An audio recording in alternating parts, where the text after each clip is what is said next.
Rebecca Foster with the year in review as we look back at the biggest moments of 2015.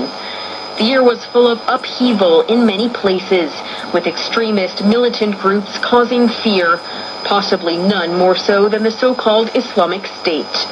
This year saw the terror group carry out or inspire seemingly countless campaigns, large and small, across the globe. But perhaps none gained as much attention as the deadly series of attacks carried out on the 13th of November in Paris, which left 130 people dead.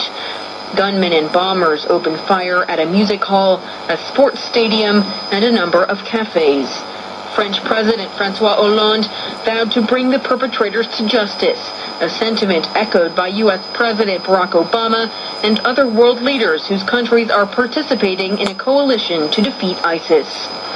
Those who think that they can terrorize the people of France or the values that they stand for are wrong. We are reminded in this time of tragedy that the bonds of liberté, égalité, and fraternité are not only values that the French people care so deeply about, but they are values that we share. But efforts to combat the Islamic State were not smooth sailing. Moscow joined in the fight against extremists in Syria, but Vladimir Putin's campaign supported Syrian President Bashar al-Assad, who the West opposes. Tensions have grown, and not only between the East and the West. Relations between Moscow and Ankara were disrupted in November when Turkey shot down a Russian jet it says violated Turkish airspace. Another crisis in 2015 affected all of Europe, an unprecedented wave of refugees fleeing into the continent.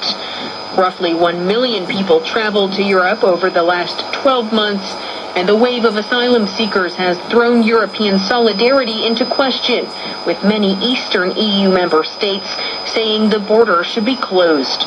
German Chancellor Angela Merkel independently led the way in tackling the challenge, accepting over 1 million migrants into her country. But an EU relocation program has so far moved just a few hundred refugees instead of the 160,000 it plans to from Italy and Greece.